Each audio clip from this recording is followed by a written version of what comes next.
El principio de todo camino espiritual y de toda búsqueda de la verdad es el correcto entendimiento del sufrimiento. Esta es en gran medida la suprema enseñanza de Gautama Buda. Es a partir de esta conciencia del sufrimiento que se despierta un proceso que desencadena en la iluminación.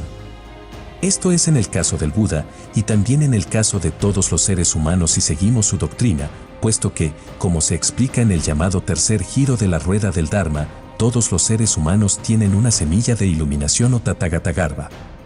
Es el sufrimiento lo que se transforma en sabiduría. Para utilizar una metáfora de la alquimia, el sufrimiento es la materia prima que el alquimista transformará en oro.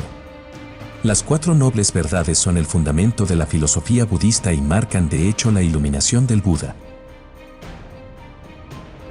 La tradición explica que el Buda histórico, Siddhartha Gautama o también Sakyamuni, decidió peregrinar por la India en búsqueda de conocimiento luego de que al salir del palacio de su padre, donde estaba resguardado de la realidad decadente del mundo, observó a una persona enferma, a una persona muy vieja y a un muerto, convirtiéndose estas experiencias en las semillas de una búsqueda que acabaría en la comprensión de que el mundo es esencialmente sufrimiento.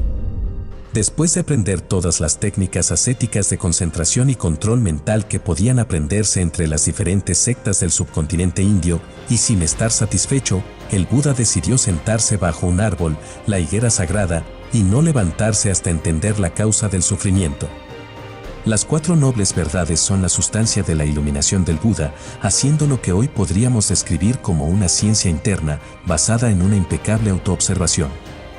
En un acto de profunda introspección el Buda atestiguó el Dharma en su propio cuerpo, la experiencia interna de la ley del universo de la impermanencia, del vacío y la inexistencia de un ser individual fijo. Esto produjo un estado de sabiduría en él. Uno se convierte en aquello que conoce, y después de la experiencia de despertar bajo el árbol de la iluminación, Buda inició sus enseñanzas haciendo el primer giro de la rueda del Dharma en el Parque del Venado en Varanasi, Benares, India. Se dice que este giro de la rueda de la ley no puede ser detenido, ni por dioses, demonios, reyes o cualquier ser vivo, puesto que la ley es superior a todos, es la realidad misma del universo. Ante los monjes congregados, el Buda comunicó las 4 nobles verdades sobre dukkha.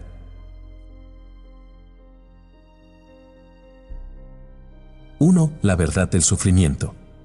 La primera verdad es que el nacimiento, la vejez, la enfermedad, la muerte, son sufrimiento, la unión con lo que es desagradable es sufrimiento, la separación de lo que es agradable es sufrimiento, no obtener lo que uno quiere es sufrimiento, los 5 agregados que vienen a ser forma, sensaciones, percepción, estados mentales y conciencia, llamados también skandhas, están sujetos al apego, por lo tanto son sufrimiento. 2. La verdad de la causa del sufrimiento. La segunda verdad es que el origen del sufrimiento es el deseo, también llamado taná, significa también sed, lujuria y apego, es el deseo lo que recicla la existencia, acompañado de placeres y deseos. Desear el placer, desear la existencia, desear la exterminación conducen al sufrimiento. 3. La verdad de la extinción del deseo. La tercera verdad es que la extinción del sufrimiento es el desapego, la renuncia a este deseo. La extinción del deseo viene con un largo y delicado proceso de estudio, contemplación, evaluación de la realidad, reflexión y meditación. Para esto el Buda enseñó una gran cantidad de prácticas éticas y de ejercicios mentales y espirituales para lograr la extinción adecuada y correcta de los 3 venenos mentales, avaricia, odio e ignorancia. 4. La verdad del sendero que extingue el sufrimiento. La cuarta verdad es el óctuple sendero, la perspectiva perfecta, la intención perfecta, la palabra perfecta, la acción perfecta, medios de vida perfectos, el esfuerzo perfecto, la atención perfecta y la concentración correcta. Esto sugiere que el Buda vio los 8 factores del sendero no como una declaración moral categórica del tipo esto es correcto y todo lo demás es incorrecto, sino como exposición de aquellos comportamientos, conductas y estados mentales que son hermosas, armoniosos, completos, perfectos en sí mismos. Al descubrir esto con sabiduría, penetración y luminosidad, Buda proclamó que se había liberado y que quien consiguiera este entendimiento en toda su extensión podía también proclamar su iluminación. La tradición señala que la primera noble verdad, la verdad del sufrimiento, debe ser entendida. La segunda verdad, la verdad de la causa del sufrimiento, debe ser abandonada. La tercera verdad, la verdad de la extinción del deseo, debe ser realizada. Y la cuarta verdad, la verdad del sendero que extingue el sufrimiento, debe ser desarrollada. En la cuarta verdad, el óctuple sendero se divide en tres pilares: moral, concentración o purificación de la mente y sabiduría. El fundamento de este sendero es que, como un experimento científico, es replicable, constituye un método probado para liberarse de la rueda del samsara y dejar de producir karma y ya no volver a nacer en esta existencia terrenal. Una vez que se obtiene la sabiduría de las cuatro nobles verdades y no se reacciona con deseo ni apego ante las cosas que surgen, se detiene el proceso mundano que forma los compuestos que hacen que el ser humano se mantenga en este mundo, cuya condición básica es el sufrimiento. Una vez expuesto este sencillo y sublime esquema que constituye la piedra angular de una filosofía que en sus más de 2500 años ha promovido, quizás como ninguna otra, paz mental, autoconocimiento y compasión, podemos ampliar lo dicho por el Buda con algunos comentarios de otros maestros budistas. Y es que el budismo puede medirse, en su integridad y en su valor, por lo que ha cosechado, desde aquella semilla en la conciencia del Buda Siddhartha Gautama, hasta todo un linaje de maestros y meditadores que han actualizado las enseñanzas y han mantenido viva la llama del Dharma. El maestro zen vietnamita Thich Nhat Hanh, en su libro No Mood, No Lotus, señala: cuando primero escuchas que el sufrimiento es una noble verdad, podrías preguntarte, ¿qué tiene de noble el sufrimiento? El Buda se refería a que si podemos reconocer el sufrimiento y asimilarlo y ver profundamente sus raíces, entonces podremos abandonar los hábitos que lo alimentan y, al mismo tiempo, encontrar un camino a la felicidad. El sufrimiento tiene sus aspectos positivos, puede ser un excelente maestro. Aunque no podemos evitar el sufrimiento en la vida, podemos sufrir mucho menos si no regamos las semillas del sufrimiento dentro de nosotros. ¿Estás en conflicto con tu cuerpo? ¿Rechazas y castigas tu cuerpo? ¿Realmente has logrado conocer tu cuerpo?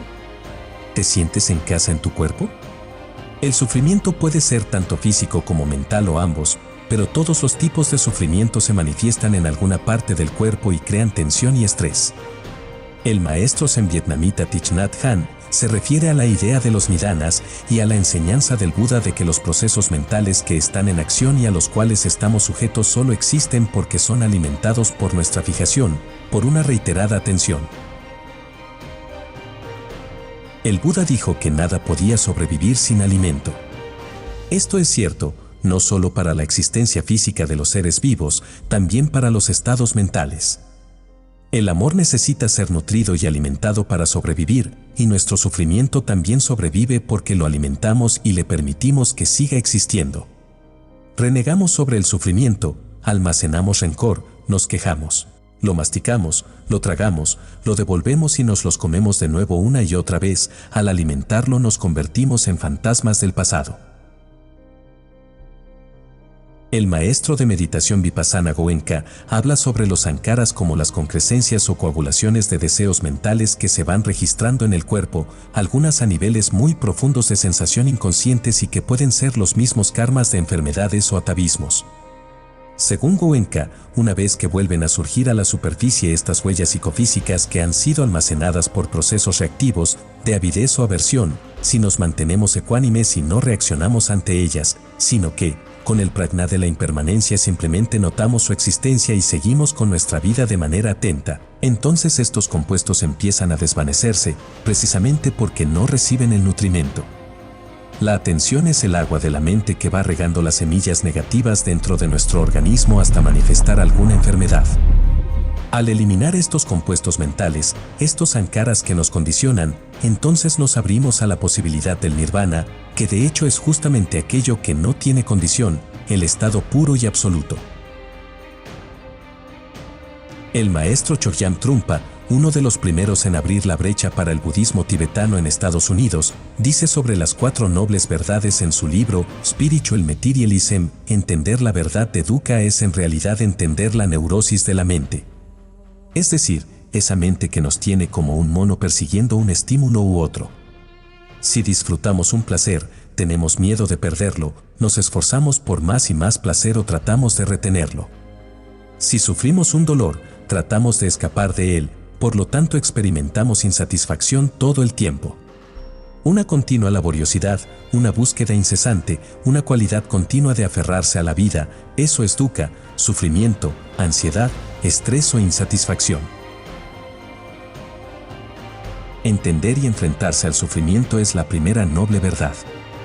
Para el maestro Chogyam Trungpa, establecido en un linaje más tántrico del budismo, es necesario dejar de intentar sufrir. De hecho, nuestro sufrimiento es esencialmente el esfuerzo por dejar de sufrir, por cambiar las cosas, por rechazar o desear, siempre un movimiento de inconformidad con aquello que es, tal como es.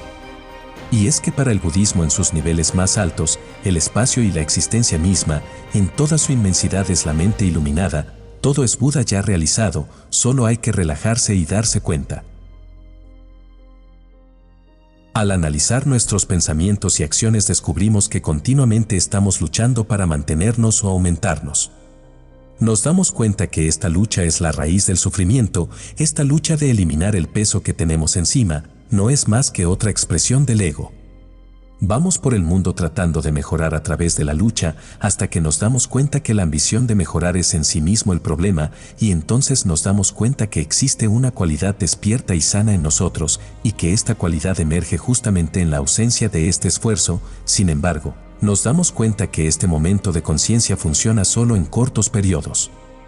Necesitamos cierta disciplina para mantenernos en ese estado. Debemos caminar un sendero espiritual, esa es la cuarta noble verdad. Recordemos entonces que el sufrimiento es siempre la posibilidad de enrumbarnos hacia un camino de conocimiento. Buda utilizó el sufrimiento como medio o vehículo para la liberación. Nos dice Thich Nhat Hanh que al reconocer el sufrimiento puedes descubrir que puedes transformar esta basura orgánica en abono. Pero recordemos que no es necesario hacer un gran esfuerzo para crear ese abono, si bien hay que emprender un camino, lo principal es dejar de identificarse con los fenómenos que surgen, para así dejar de desear y simplemente presenciar serenamente el perpetuo devenir de la luz, puesto que el mundo es, como dijo Buda, como un espejismo, como un arco iris, como un eco, como un sueño, por lo tanto no hay por qué resistirnos a su efímera insustancialidad.